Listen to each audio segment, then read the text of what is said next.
Merci d'être devenu propriétaire d'un VTT Can-Am. Ceci est une courte vidéo qui contient des informations de sécurité.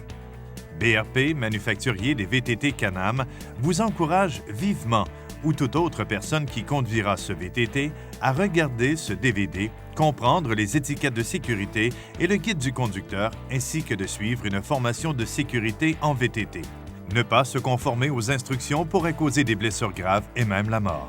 Pour toute information concernant la sécurité ou la formation, veuillez contacter votre concessionnaire Can-Am. Au Canada, contactez le Conseil canadien de la sécurité au 613-739-1535, poste 233, ou visitez leur site à www.canadasafetycouncil.org. Cette vidéo de sécurité couvre de façon générale les habiletés de conduite sécuritaire. L'utilisation d'un VTT peut engendrer des risques. Comme tout autre type de véhicule, la conduite d'un VTT représente certains risques. C'est d'ailleurs la raison pour laquelle il est très important de posséder les aptitudes et les connaissances qui vous permettront de bien maîtriser votre véhicule en tout temps. Il est également essentiel que vous compreniez les caractéristiques de fonctionnement et les limites de votre véhicule. Cette section de la vidéo couvre de façon générale les habiletés de conduite sécuritaire pour tous les conducteurs, mais plus spécifiquement ceux qui conduisent un VTT conçu pour une personne. Ne transportez jamais de passagers sur un VTT conçu pour une seule personne. Seul un VTT spécialement conçu pour 2 personnes peut être utilisé pour transporter un passager. La deuxième section de cette vidéo concerne spécifiquement les VTT conçus pour 2 personnes. Elle contient de l'information additionnelle sur la sécurité lors de la conduite d'un VTT à 2 places, particulièrement lorsqu'on y transporte un passager.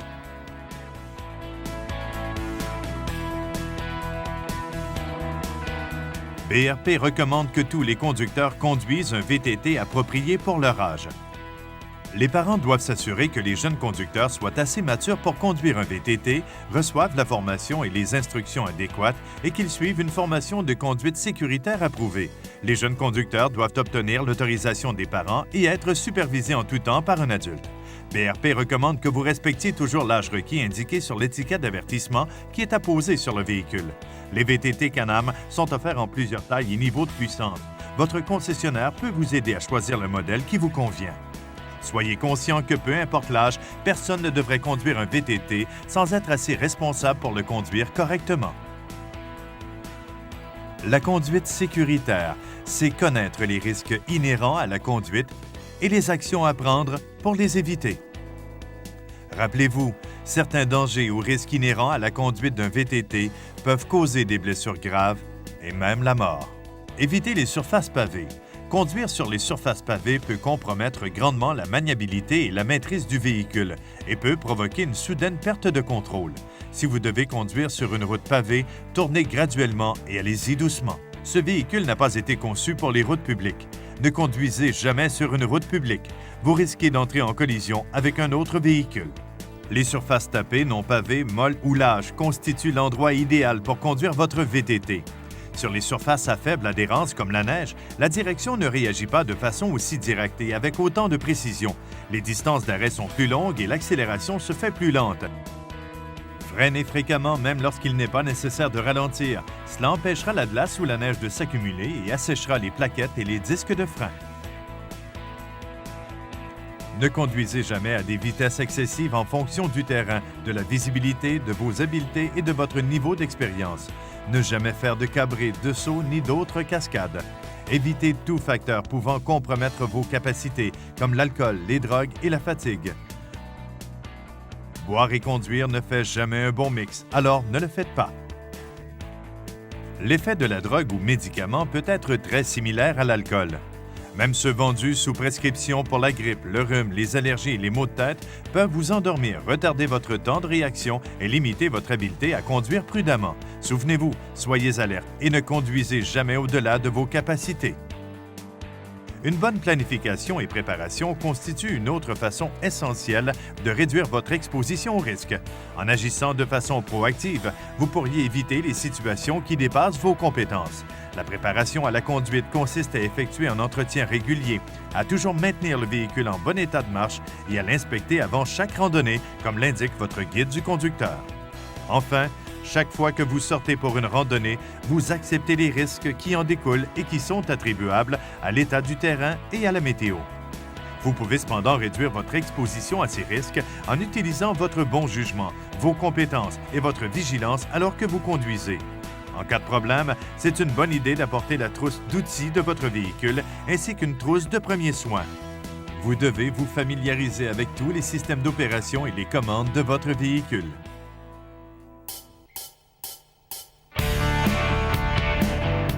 Avant de conduire votre VTT, vous devez localiser et savoir comment fonctionnent les commandes qui s'y retrouvent. Nous vous recommandons de prendre un moment avec votre guide du conducteur, bien assis sur votre véhicule, afin d'apprendre où se trouvent et comment fonctionnent vos commandes. Vous devez être capable de les utiliser lorsque nécessaire. Gardez le guide du conducteur à portée de main au cas où vous aurez à le consulter lors d'une randonnée. Votre véhicule peut être muni de 2 clés de contact. Une clé régulière grise limite la vitesse maximale, la puissance et le couple moteur. Elle pourrait être utile pour les conducteurs qui préfèrent une performance réduite. Nous recommandons de remettre cette clé à tout conducteur moins expérimenté qui souhaite utiliser le véhicule. La clé noire, clé performance, permet d'exploiter au maximum la performance du moteur. La conduite d'un véhicule ouvert comme votre VTT Can-Am exige que vous portiez un équipement de protection adéquat. Cet équipement contribuera à votre confort sans compter qu'il vous protégera contre les intempéries. L'équipement de protection de base recommandé comprend une veste, un chandail à manches longues et des pantalons qui vous protègent contre les coups de soleil, le froid, les branches et les buissons. Des bottes résistantes recouvrant la cheville et munies de semelles adhérentes. Des gants recouvrant entièrement les doigts pour vous protéger du vent, du soleil, du froid, de la chaleur et des objets projetés. Et par-dessus tout, un casque approuvé et une protection adéquate pour les yeux pour vous protéger la tête et le cerveau contre les blessures et vos yeux contre les objets volants. Lors de longues randonnées, il est recommandé de transporter un imperméable. Un conducteur au sec est bien plus confortable et alerte qu'un conducteur détrempé qui a froid.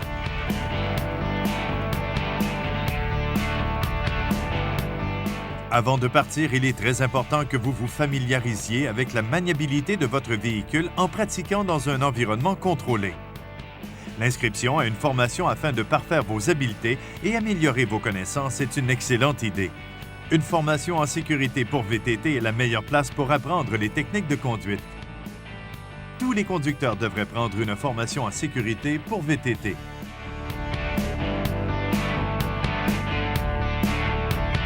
Effectuez une vérification de pré-utilisation avant chaque randonnée afin de déceler d'éventuels problèmes en utilisation. Cette vérification vous permettra de détecter toute usure ou détérioration avant qu'elle ne pose un problème. Réglez tout problème décelé afin de réduire le risque de défaillance ou d'accident. Consultez un concessionnaire Can-Am si nécessaire. Nous vous suggérons de commencer par les pneus en examinant leur état. Vérifiez ensuite la pression des pneus au moyen du manomètre fourni avec votre véhicule. Consultez l'étiquette de sécurité à poser sur le véhicule pour connaître la pression recommandée. Après les pneus, vérifiez visuellement les roues et leurs écrous. Vous devriez vérifier manuellement chaque écrou des roues pour vous assurer qu'il ne soit pas desserré. Regardez ensuite en dessous du véhicule et vérifiez s'il y a des traces de liquide sur le sol, ce qui témoignerait d'une fuite quelque part. Regardez aussi pour détecter tout objet comme de l'herbe, feuilles ou branches coincées dans l'environnement de la suspension et sous les ailes et enlevez tout débris se trouvant sur le châssis avant de conduire. Vérifiez l'état des soufflets et des protecteurs des arbres d'entraînement. Corrigez tout mouvement lâche, restriction, contrainte ou jeu libre du guidon avant l'utilisation. Vérifiez si le siège et le coffre à gants sont bien fixés et que le chargement soit bien placé et retenu. Assurez-vous de ne pas dépasser le poids maximal prescrit pour votre véhicule. Si vous tirez une remorque, vous devez également vous assurer qu'elle est solidement retenue à votre véhicule et que la charge tirée et au niveau du timon ne dépasse pas la limite. Vérifiez les freins. Actionnez chaque commande de frein séparément. Si elle semble faible ou molle, il peut manquer de liquide de frein ou y avoir une fuite. Vérifiez le loquet de frein de stationnement pour vous assurer qu'il bloque la manette de frein en position de freinage. Essayez de pousser le véhicule. Vous ne devriez pas être en mesure de faire bouger le véhicule à moins de débloquer le loquet de frein. Vérifiez si la manette d'accélérateur se prête à un mouvement libre sur toute sa course. Un accélérateur qui colle est une condition dangereuse qui doit être corrigée avant toute utilisation. Insérez maintenant la clé de contact et tournez-la en position ON pour allumer les feux. Vérifiez si le tableau de bord multifonction s'allume et s'auto-vérifie. Vérifiez la fonctionnalité des voyants. Faites le tour de votre véhicule en vérifiant la fonctionnalité et la propreté des phares,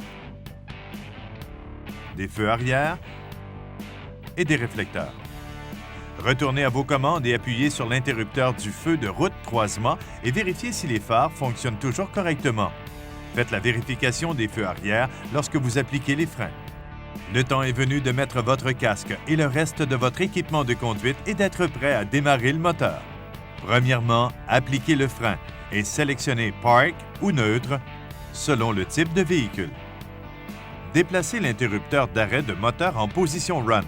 Démarrez le moteur et vérifiez le niveau d'essence ainsi que la présence de messages spéciaux. Arrêtez le moteur en déplaçant l'interrupteur d'arrêt du moteur à Stop. Redémarrez le moteur. Faites la même chose, mais cette fois-ci avec la clé de contact. Vérifiez si le guidon tourne les roues librement en le tournant à plusieurs reprises dans les deux sens. Avancez maintenant sur une courte distance pour vous assurer que tout fonctionne librement et normalement. Puis freinez avec chaque commande de freinage séparément pour vous assurer que le véhicule s'arrête correctement.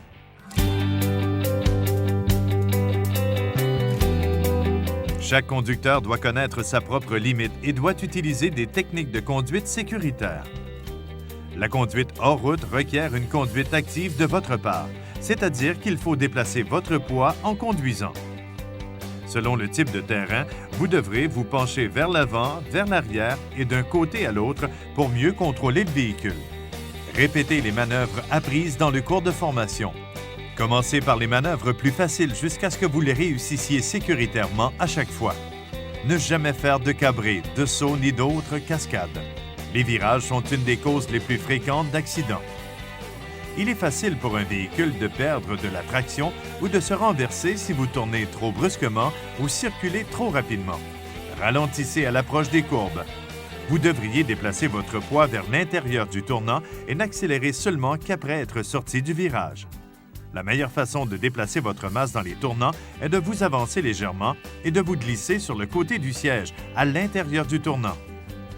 Portez votre poids sur le marchepied et penchez-vous du côté intérieur du virage. Portez attention au véhicule. Si les roues commencent à glisser ou à se soulever, ralentissez ou agrandissez l'arc du tournant. Plus vous tournez serré et rapidement, plus il vous faudra déplacer votre poids, vous pencher et ralentir.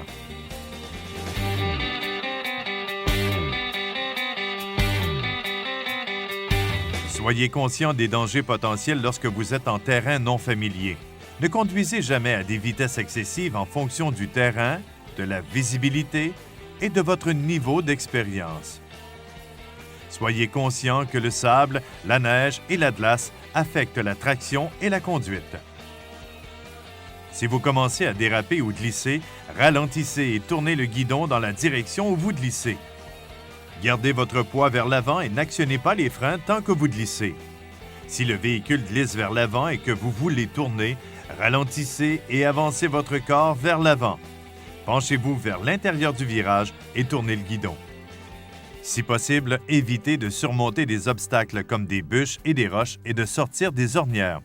Votre véhicule réagira différemment selon les obstacles. Soyez prudent dans ces situations.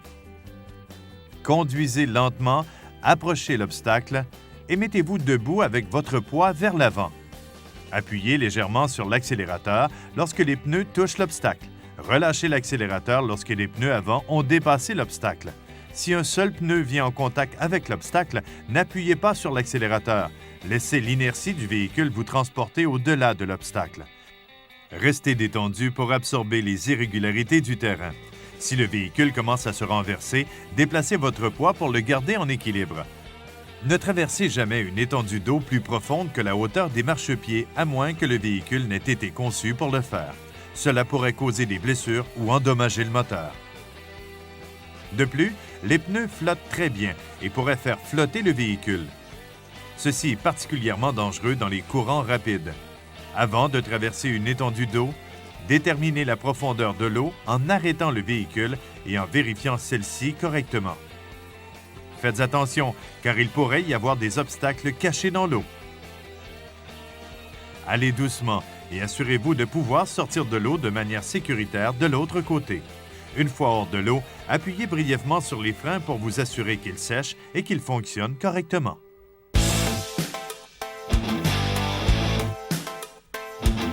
Essayez d'éviter les pentes abruptes. Si vous faites preuve de négligence, vous pourriez chavirer alors que vous montez ou descendez une pente. Avant d'essayer de monter une pente, gardez ces choses en tête. Seuls les conducteurs expérimentés devraient essayer de monter des pentes. Commencez sur de petites pentes. Certaines pentes sont trop abruptes pour arrêter ou réussir la montée après un essai raté. Lorsque vous grimpez une pente, montez en ligne droite. Déplacez votre corps vers l'avant avec les pieds sur les marchepieds et gardez une vitesse constante. Sélectionnez une petite vitesse et accélérez avant d'entreprendre la montée. Essayez de maintenir une vitesse constante et attention de ne pas accélérer. Les pentes abruptes, les variations du terrain ou rouler sur un obstacle peut avoir de graves conséquences sur la stabilité en faisant lever le devant, risquant le renversement du véhicule. Soyez prêt à débarquer rapidement si nécessaire. Si votre VTT n'avance plus lors de la montée, barrez les freins, éteignez le moteur et débarquez du côté de la pente. Ne reculez jamais dans une colline. Faites demi-tour et descendez la pente en ligne droite en effectuant une manœuvre en forme de K. Gardez le poids de votre corps vers l'avant et descendez du véhicule du côté de la pente. Tournez le guidon complètement vers vous pour que vous soyez à l'intérieur du tournant. Relâchez légèrement le frein. Laissez le véhicule rouler à reculons jusqu'à ce qu'il soit dirigé légèrement vers le bas de la pente. Appuyez à nouveau sur les freins. Remontez sur le véhicule du côté de la pente. Gardez le poids du corps vers la pente alors que vous vous asseyez. Conduisez doucement vers le bas de la pente en gardant votre poids vers l'arrière. Lorsque vous descendez une pente, faites-le en ligne droite. Déplacez votre corps vers l'arrière, ralentissez et actionnez les freins légèrement. Ne descendez jamais une pente avec le VTT en position de point mort.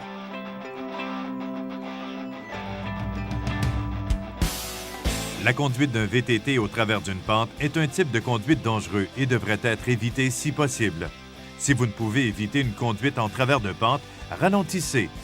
Déplacez votre poids sur le siège du côté intérieur de la pente en gardant vos pieds sur les marchepieds. Si vous sentez que le véhicule va se renverser, tournez vers le bas de la pente. Si ce n'est pas possible, arrêtez-vous et descendez du VTT du côté haut de la pente. Tournez le VTT vers le bas de la pente avant de remonter et continuer la descente.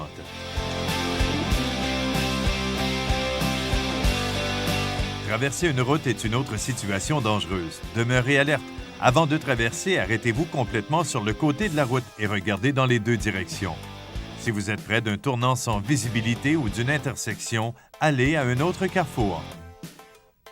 Prenez la distance la plus courte pour traverser directement de l'autre côté de la route. Soyez attentif au bruit. Vérifiez les lois locales. Dans certains endroits, il est illégal de traverser les routes.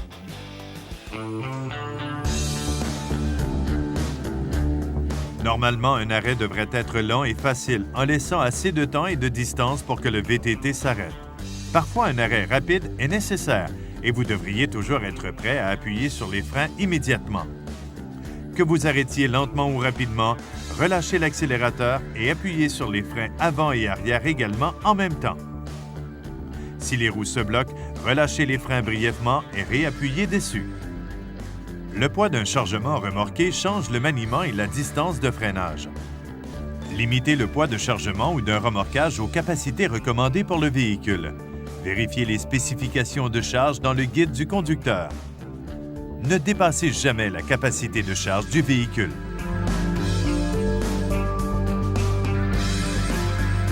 Respectez l'environnement dans lequel vous circulez. Renseignez-vous pour connaître les sentiers de VTT désignés. Si vous n'êtes pas certain, contactez votre concessionnaire Can-Am, votre club de VTT local ou votre municipalité pour plus d'informations. Sur les sentiers, restez visible en utilisant les phares et feux arrière.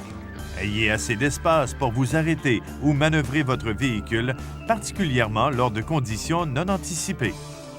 Si vous avez besoin de vous arrêter, mettez-vous entièrement hors du sentier et portez attention aux indications indiquant qui d'autre pourrait se trouver sur le sentier. Laissez beaucoup d'espace entre vous et les autres sur le sentier. Respectez les droits de ceux qui font de la marche, du cheval et du vélo, ainsi que les animaux de la région.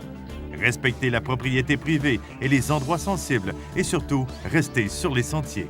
Comme conducteur de VTT, vous représentez ce sport aux yeux des autres utilisateurs ainsi que ceux qui ne le sont pas. Demeurer sur les sentiers désignés est la meilleure façon de garder ces sentiers accessibles à vous et aux autres.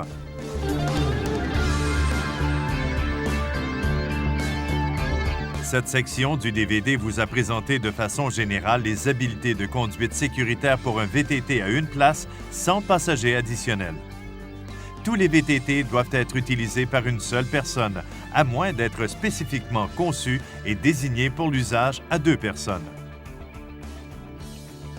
La conduite à 2 personnes peut réduire la capacité du conducteur à transférer son poids dans les montées, descentes et les courbes sur un VTT non conçu pour 2 personnes.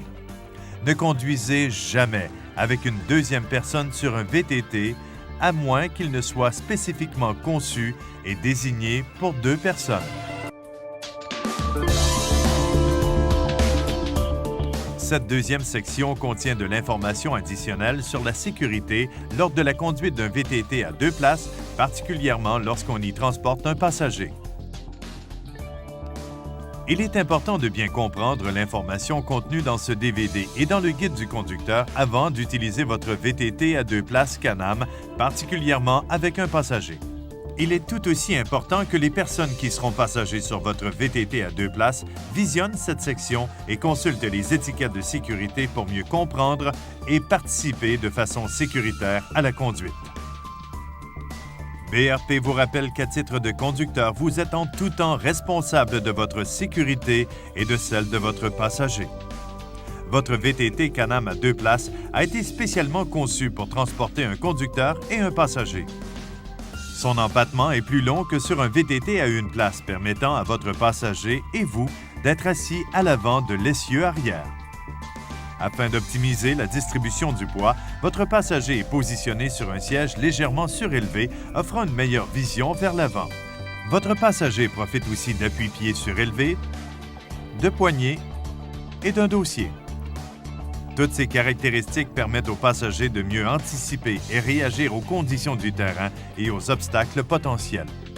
Il y a quelques règles importantes à couvrir avant d'utiliser votre nouveau VTT à 2 places. La première est de respecter l'âge minimal requis. Pour conduire votre VTT Can-Am à 2 places, vous devez avoir 16 ans ou plus. Votre passager doit être capable de s'asseoir en position verticale tout en plaçant ses pieds fermement sur les appuis-pieds surélevés et pouvoir atteindre les poignets pour se tenir adéquatement en place lors de la conduite active. Le passager ne doit jamais faire de randonnée après avoir consommé des drogues ou de l'alcool. Vous ne devriez pas permettre à une personne qui ne répond pas à ces critères d'embarquer à titre de passager sur votre VTT à 2 places. En tant que conducteur, vous avez la responsabilité d'évaluer si une personne est apte à être un passager. Même si une personne est qualifiée, elle peut ne pas avoir les aptitudes, habiletés ou jugements requis pour être un passager sur un VTT à 2 places. Vous devez vous assurer que le passager est bien informé à propos des procédures de conduite sécuritaire de base en vous assurant qu'il consulte les étiquettes de sécurité et qu'il visionne ce DVD sur la sécurité avant d'effectuer une randonnée comme passager. À titre de conducteur, vous êtes en tout temps responsable de la sécurité de votre passager. Si vous êtes un conducteur débutant ou non formé, vous ne devriez pas transporter de passagers avant d'avoir l'expérience requise pour le faire. Afin que la stabilité et le freinage de votre VTT à 2 places demeurent sécuritaires, assurez-vous que le poids combiné du passager, vous-même, des autres charges et des accessoires n'excède pas la capacité de charge de votre VTT à 2 places. Le fait d'excéder la capacité de charge lors de la conduite peut être dangereux pour vous et votre passager. Vous devez vous assurer que votre passager et vous êtes bien protégés avec des vêtements et accessoires de conduite sécuritaires. Ceci inclut un casque approuvé, une protection pour les yeux, un pantalon long, des bottes qui protègent les chevilles, un manteau à manches longues et des gants. Le passager devrait avoir un casque approuvé qui inclut une protection au menton dans le cas où le casque du conducteur entrerait en contact avec celui du passager. Il est important d'apprendre à conduire votre VTT à 2 places de façon sécuritaire sur divers terrains et conditions, autant avec que sans passagers.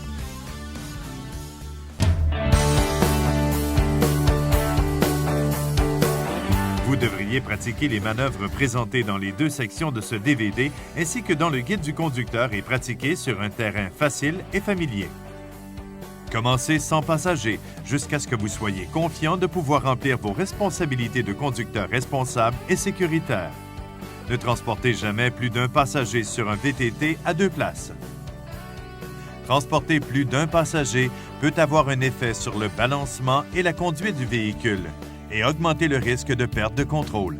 Ceci pourrait engendrer des blessures sérieuses ou même la mort. Votre passager devrait garder en tout temps les mains et les pieds à l'intérieur de la largeur du véhicule, sur les poignées et les appuis-pieds. Assurez-vous que le passager demeure alerte, regarde devant, se penche dans les virages et se prépare en prévision des bosses. Le passager ne devrait pas s'agripper au conducteur pour ne pas nuire à ses mouvements et à sa capacité de conduire le VTT à 2 places de façon sécuritaire. Vous devez savoir que le poids additionnel du passager peut changer le comportement dynamique, la stabilité et la distance de freinage de votre VTT à 2 places. Vous devriez vous ajuster à ces changements en conduisant plus lentement votre VTT à 2 places, en allouant plus de distance pour freiner, en conduisant moins agressivement, en évitant les terrains difficiles et en augmentant votre niveau de prudence et de contrôle. Ne tentez pas de manœuvres risquées avec votre véhicule, particulièrement avec un passager. Votre passager n'a peut-être pas autant d'aptitude ou de connaissances que vous, donc soyez prudent lorsque vous conduirez avec un passager. Il est possible que le passager réagisse plus lentement que vous et qu'il ne soit donc pas aussi près que vous pour une manœuvre que vous prévoyez exécuter. En faisant preuve d'attention, de prudence et de contrôle, vous pouvez vous assurer que votre passager aura le temps requis pour réagir et se protéger si nécessaire. Comme tout mouvement soudain ou important effectué par le passager pourrait affecter la conduite sécuritaire de votre VTT à 2 places, le passager doit toujours considérer les mouvements du véhicule et du conducteur avant de bouger. Et lorsqu'il bouge, ces mouvements doivent se faire graduellement et avec un déplacement de poids minimal. Le passager doit être prudent pour éviter des mouvements excessifs ou imprévus qui pourraient vous faire perdre le contrôle. Le passager ne devrait jamais se lever lorsque le VTT à 2 places est en opération. En tant que conducteur, vous devez être conscient qu'il peut être plus difficile de faire marche arrière avec un passager à bord puisqu'il pourrait vous bloquer la vue. Pour agir de façon sécuritaire, vous devriez demander au passager de débarquer du VTT si vous voulez faire marche arrière. Avant d'embarquer ou de débarquer un passager, assurez-vous d'arrêter complètement le VTT. Si vous rencontrez un obstacle, suivez les procédures détaillées dans la première section de ce DVD, ainsi que dans le guide du conducteur. Vous devez juger vous-même si le passager devrait ou non rester à bord du véhicule avant de franchir l'obstacle. Rappelez-vous que vous êtes responsable de la sécurité de ce passager. Rappelez-vous, dès que vous doutez de votre capacité de conduire votre VTT à 2 places de façon sécuritaire avec un passager, si vous jugez qu'une situation est à risque, faites débarquer votre passager avant de continuer. Continuez sans votre passager jusqu'à ce que vous jugiez qu'il soit prudent pour le passager de remonter à bord. Faites preuve de prudence lorsque vous montez, descendez ou roulez à travers une pente, ainsi que lorsque vous franchissez un obstacle.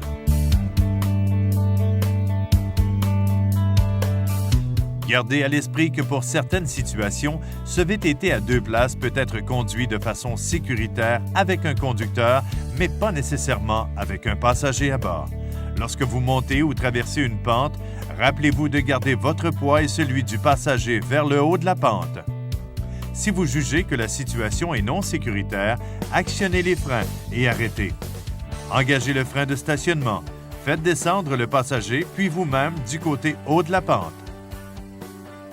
Conduire avec un passager à bord peut être une expérience confortable et sécuritaire pour vous deux, mais telle que démontrée dans cette vidéo, la conduite avec un passager est différente de la conduite seule, puisque le comportement dynamique, la stabilité et le freinage peuvent être affectés.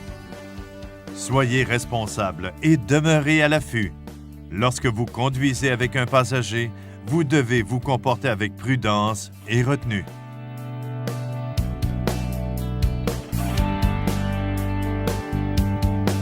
Ainsi prend fin notre revue des renseignements importants sur la sécurité que vous devez connaître avant de pouvoir profiter de votre VTT Can-Am. Merci de votre temps.